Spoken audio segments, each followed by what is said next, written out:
একটা মেয়ে তার স্বামীর বাড়ি যাওয়ার আগে তার বাবাকে একটা প্রশ্ন করলো, আচ্ছা বাবা, আমাদের উঠোনে যেই গাছটা আছে ওইটা কি আমাদের পাশের বাগানে লাগানো যায় না?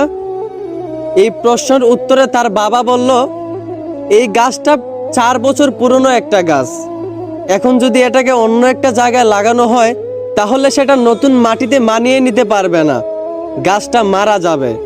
এই কথা শুনে মেয়েটা কাঁদতে কাঁদতে বলল, আচ্ছা বাবা, একটা 4 বছর পুরনো গাছ যদি তার জন্মস্থান ছেড়ে অন্য জায়গায় নিজেকে মানিয়ে নিতে না পারে, নতুন জায়গায় গিয়ে নিজেকে বাঁচাতে না পারে, তাহলে আমি তো তোমার ঘরে 22 বছর পুরনো একটা মেয়ে, আমি কিভাবে নিজের জন্মস্থান ছেড়ে অন্য জায়গায় গিয়ে নিজেকে মানিয়ে নিব?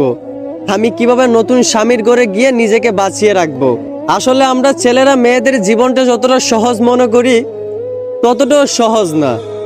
আমরা হয়তো ভুলে যাই আমাদের মতো ছেলেদেরকে যেই আল্লাহ বানাইছেন ওদের মতো মেয়েদেরকেও কিন্তু ওই আল্লাহই বানাইছেন। কারো জীবন সহজ কারো জীবন কঠিন ভাবা এটা কিন্তু ঠিক না। নিজের জায়গা থেকে সবাই সমান। অন্যের জীবন সহজ ভাবার আগে একবার তার জায়গায় নিজেকে দাঁড় করেন, তাহলেই তার কষ্টটা তার পরিস্থিতিটা আপনি বুঝতে পারবেন। আশা করি আমার কথাগুলো বুঝতে পারছেন। ধন্যবাদ।